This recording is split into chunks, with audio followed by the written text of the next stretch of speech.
I met this man, and he was this young, around my age. And he said something to me that piqued my interest. And I wanted to know what he meant.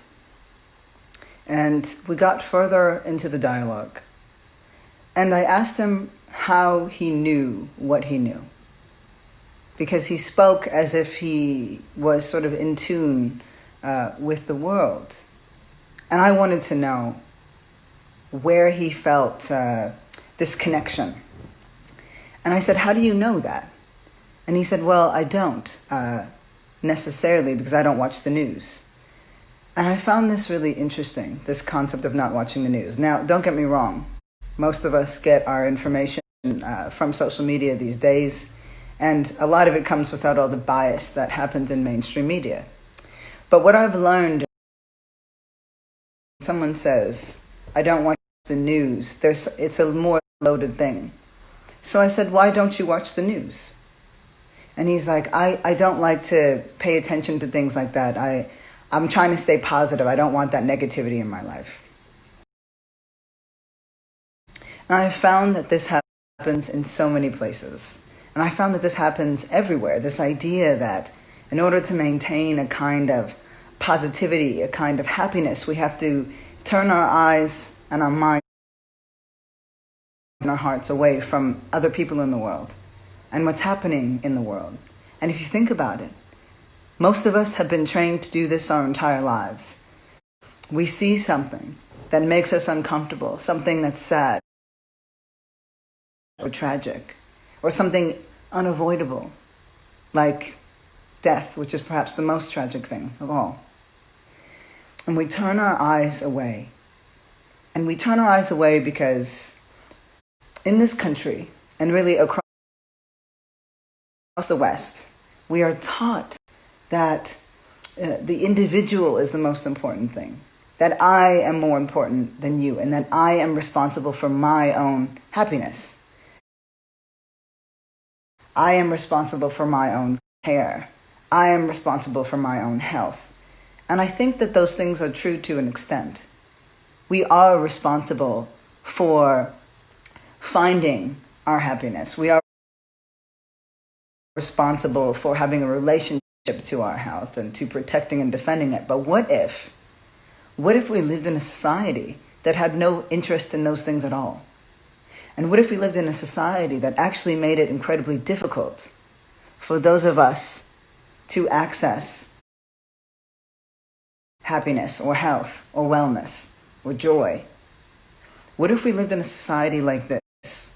A society where you're born into a script and you're born into a story that tells you that you are nothing, that tells you that you are less, that tells you that you are undeserving, and that tells you that if you fail, it is your fault, and that everything that happens is a result of your own failure. I would love it if we lived in a world that was on an equal playing field. I would. Where one's hard work determined how well you did in the world. And what if hard work wasn't just about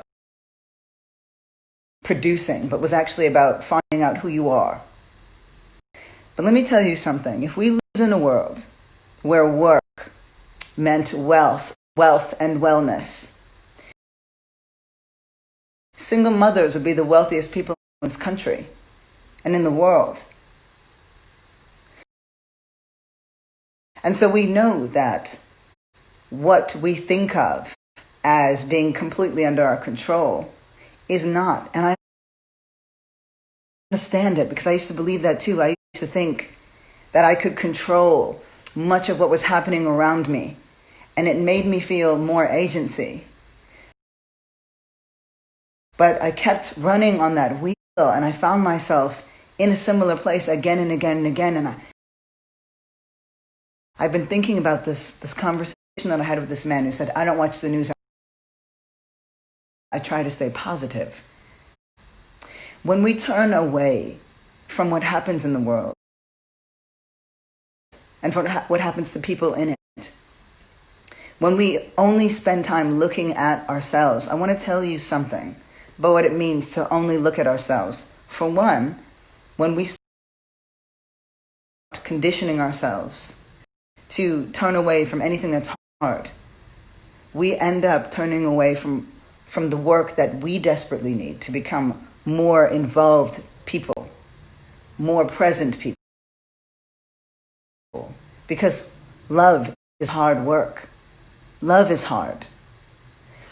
And then we find it harder and harder to love ourselves. And if it's harder to love ourselves, then we find it harder and harder to love other people or to be present in the work of love. And that's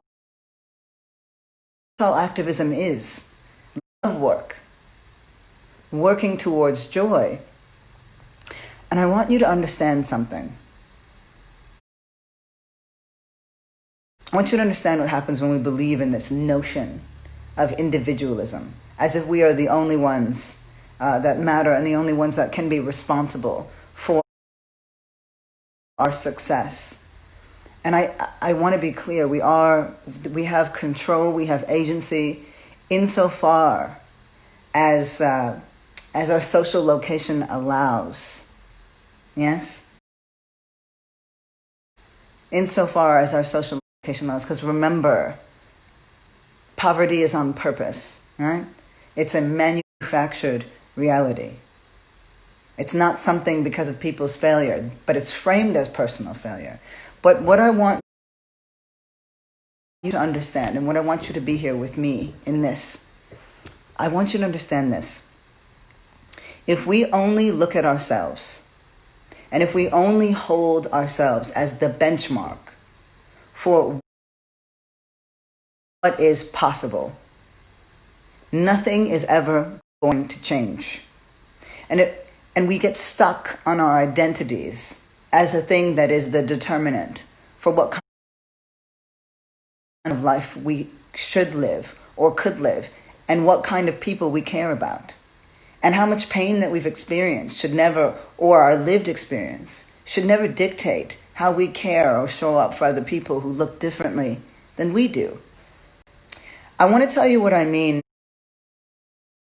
in terms of this movement world, because I've noticed in these moments the kind of discourse that's shaping what we know.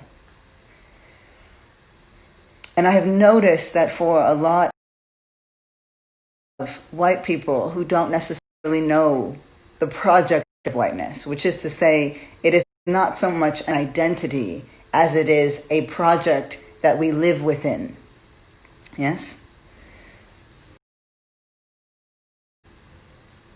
We cannot solve the problem of racial injustice by only looking at ourselves.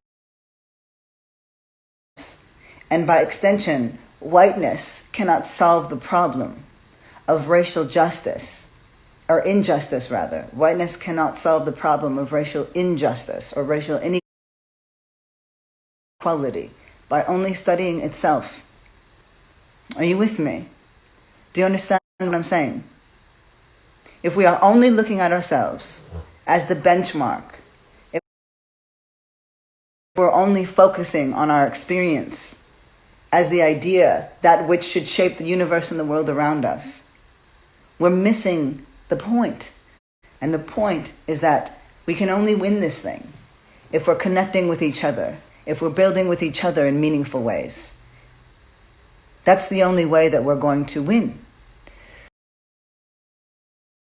And I used to think that, movements should look like it should only look like those who are most directly impacted. And I think that is true, that those people should be leading that particular movement. I mean, I started to fight for BlackLivesMatter because I am Black. Yes, that makes sense. But it's no longer why I keep fighting. Right? I am in this movement and in Black Lives Matter because I understand, I truly have come to understand that there can be no liberation and no real change without Black liberation being integral part of it. In the same way that we need to have indigenous liberation and a kind of feminist liberation and LGBTQ and queer and trans liberation. And that none of us are going to win unless all of us do, right? And so I don't continue to fight for Black Lives Matter just because it impacts me. It's because I understand. I understand the greater implications in this work. And I understand what it means if that work wasn't happening. You see, what do I want to say? Identity can and should be the entry point into movements, into awareness, into purpose. But it should not be our exit point, right?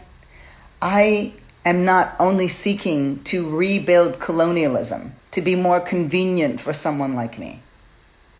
That can't be my purpose. That can't be the purpose of this movement, of the movement for Black lives. And it is not, right? It's understanding that we've got to start with the most marginalized and the most vulnerable. And for those of you who have been in this with me, you remember the penguins and the spiral and that structure and who's been left out in the cold the longest, and how we need to move ourselves so that those people can be warm, can experience safety, can experience joy and purpose in a way that isn't just based on how much suffering and oppression they can endure. That is the kind of world that we're building. That is the kind of world that we have to imagine. And so I can't just fight for things that directly impact me, and I can't just look at things that only impact me. Are you with me?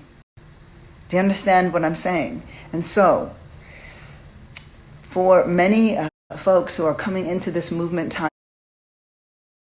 now, I want us to do something a little controversial, right? And remember, for any of you who have ever said Black Lives Matter, I like to say, we're married now. You thought you were making a connection, you're making a commitment. So don't run from me when I say this. Remember, love is hard work. And we're in this together. I'm going to say something. I want us to retire the term ally. I think that it's dated. And I'm going to tell you why. I understand it. And I think it's an amazing entry point, right? This thing of saying, I am in this, with you. But an ally means alongside you, right? You are not the person of it, but you are somewhere close. And I think that, as we said, that identity should be the entry point, but not the exit point. What I want to say is this. In the same way that we understand that we cannot solve the problem of racial injustice by only studying our own specific experience, and by extension that whiteness cannot solve the problem of racial injustice by only studying whiteness.